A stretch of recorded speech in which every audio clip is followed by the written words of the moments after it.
রাত প্রায় 12টা বেজে গেছে। আমি যাব আমার বোনের বাড়ি নীলুর কাছে।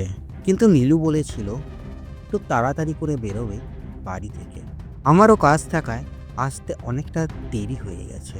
এখন ভাবছি সকাল সকাল বের হলেই ভালো হতো। যাই হোক, বাস স্টপে তো দেখছি এখন কোনো লোকই নেই, না আছে কোনো টোটো। চারিদিক যেন ধুধু করছে। তবে নীলু বলেছিল বাস স্টপ থেকে যে জঙ্গলের রাস্তাটা বেরিয়ে যাচ্ছে সেখান থেকে কিছুটা হাঁটলেই তার বাড়ি। তাই আর মেন রাস্তা না ধরে সেই জঙ্গল পথে হাঁটা শুরু করি। বেশ কিছুটা পথ হেঁটে এলাম। অনেক দিন হলো নীলুদের বাড়ি আসা হয়নি।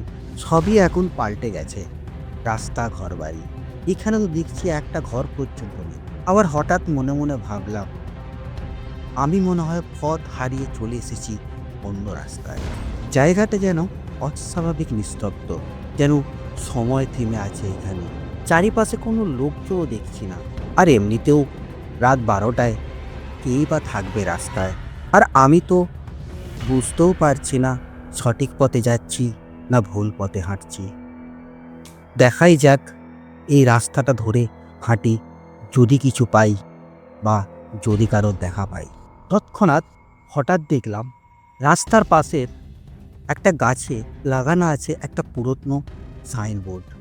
ধুলো মরিচা লেগা থাকা অক্ষরে লেখা আছে শ্যামনগর, এখানে কেউ ঘুমায় না। তখনই সাইনবোর্ডটা দেখে একটু অবাক হয়েছিলাম, এটা ভেবে এখানে কেউ ঘুমায় না, এই কথাটার মানে আমিও বুঝতে পারিনি। তারপর ওই রাস্তা ধরে হাঁটতে রইলাম। হঠাৎ সামনে দেখতে পেলাম এক রিক্সাওয়ালা দাঁড়িয়ে আছে।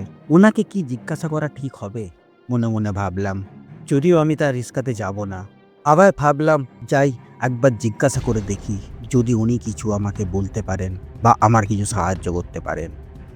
কি বাবু, কোথায় যাবেন? আসুন আসুন, আপনাকে ছেড়ে দিচ্ছি। না না, আমি যাব না, আমার শুধু একটা কথা জিজ্ঞাসা করার ছিল। কি কথা বলুন? এটা শ্যামনগরের কোন জায়গা? এই কথাটা জিজ্ঞাসা করা মাত্রই বুঝতে পারলাম না রিক্সাওয়ালাটা আমার উপর একটু যেন খোঁচে যাওয়ার মতো দেখলো। আর এটাও বুঝতে পারলাম না এই কথাটা জিজ্ঞাসা করার পর তার আগের কারণ।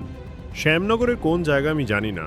যান যান, আগে যান। আরে যান তো মশাই, এত রাতে জিজ্ঞাসা করতে আসছে। রিক্সাওয়ালার এই কথা শোনার পর আমি আর বেশি কথা না বাড়িয়ে সেই রাস্তা ধরে হাঁটতে থাকলাম।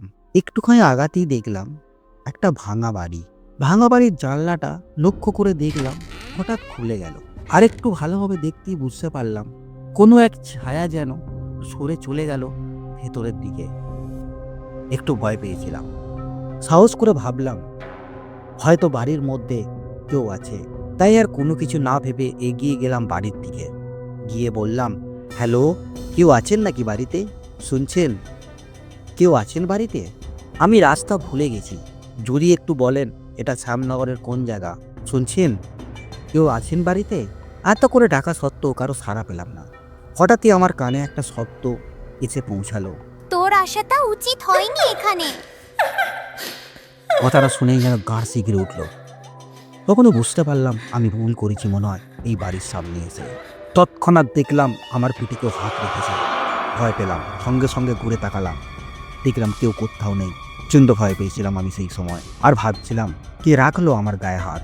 তৎক্ষণাৎ ভয় পেয়ে দৌড়ালাম বাঁচাও বাঁচাও করে, কে আছো আমাকে বাঁচাও। কিছুটা যাওয়ার পরই একজনকে দেখলাম হাঁপাতে হাঁপাতে। ওনাকে বললাম, দাদা আমাকে সাহায্য করুন, আমাকে বাঁচান, এরা আমাকে নালে মেরে ফেলবে। আরে দাদা, কে আপনি আর এত রাতে এখানে কি করছেন? আর এই রাস্তা দিয়ে আপনি কোথায় যাচ্ছেন? এই রাস্তা দিয়ে তো সন্ধ্যার পর কেউ যায় না, আর আপনি রাস্তায় রাত 12টার সময় কেন?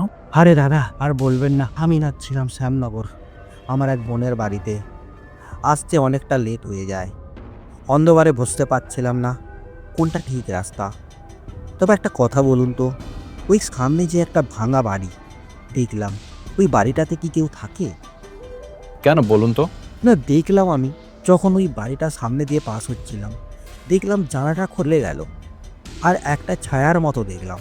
ভাবলাম হয়তো কেউ থাকেন, তাই সাহায্য চাইতে গিয়েছিলাম। তৎক্ষণাৎ একটা শব্দ শুনলাম, তুমি এখানে এসে ভুল করেছো।